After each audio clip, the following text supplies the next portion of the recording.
సింధూర అలాగే చంటి వాళ్ళిద్దరూ కూడా చంచలమ్మ ఇంట్లో భోజనం చేస్తూ ఉంటారు. అలా భోజనం చేస్తూ ఉండగా సింధూర అయితే ఆ భోజనం తింటూ ఈ లొట్టలు వేసుకుంటూ ఇలా అంటూ ఉంటుంది. అత్తమ్మ, మీ చేతి వంట చాలా అద్భుతంగా ఉంది అత్తమ్మ, చాలా బాగుంది, ఎన్నాళ్ళయిందో ఈ వంట తిని అని చెప్పి సింధూర అంటూ ఉంటుంది. అది విని చంచలమ్మ అయితే చాలా మురిసిపోతూ ఉంటుంది.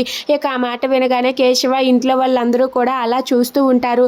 అలా చంటి సింధూర వాళ్ళిద్దరికీ కూడా దగ్గరుండి చంచలమ్మ వడ్డిస్తూ ఉంటే వాళ్ళైతే భోజనం చేస్తారు. ఇక భోజనం అయిపోయాక చంటి అయితే సింధూరాన్ని తీసుకొని వెళ్ళిపోతానని చెప్తాడు. దాంతో అక్కడ ఉన్న చంచలమ్మ అయితే సింధూరాకి అయితే తాంబూలం ఇస్తుంది.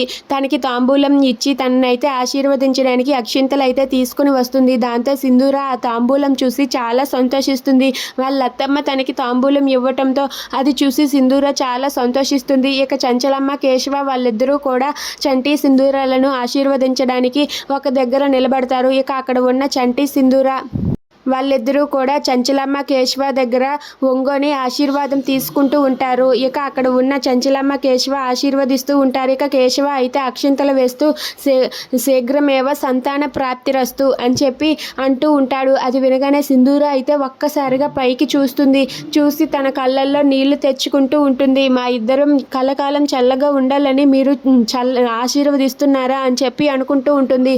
అలా అక్కడ ఉన్న చంచలమ్మ అలాగే కేశవ వాళ్ళిద్దరూ కూడా చంటి సింధూరాలను ఆశీర్వదించాక చంటి అయితే అక్కడి నుండి సింధూరాన్ని తీసుకొని వెళ్ళిపోతూ ఉంటాడు. అది చూసి సింధూర అయితే చాలా బాధపడుతూ ఉంటుంది. ఇక అక్కడ ఉన్న చంచలమ్మ కూడా బాధను దిగమింగుకుంటూ అక్కడే అలా నిలబడి ఉంటుంది.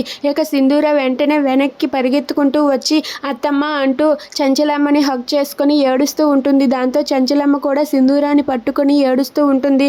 మనం దూరం అయిపోతామని అస్సలు అనుకోలేదు అత్తమ్మ, మిమ్మల్ని వదిలి నేను ఎలా ఉండగలను ఏంటో అని చెప్పి సింధూర అంటూ ఉంటుంది. ఇక అది చూసి చంటి కేశవ అయితే అలా చూస్తూ ఉండిపోతారు.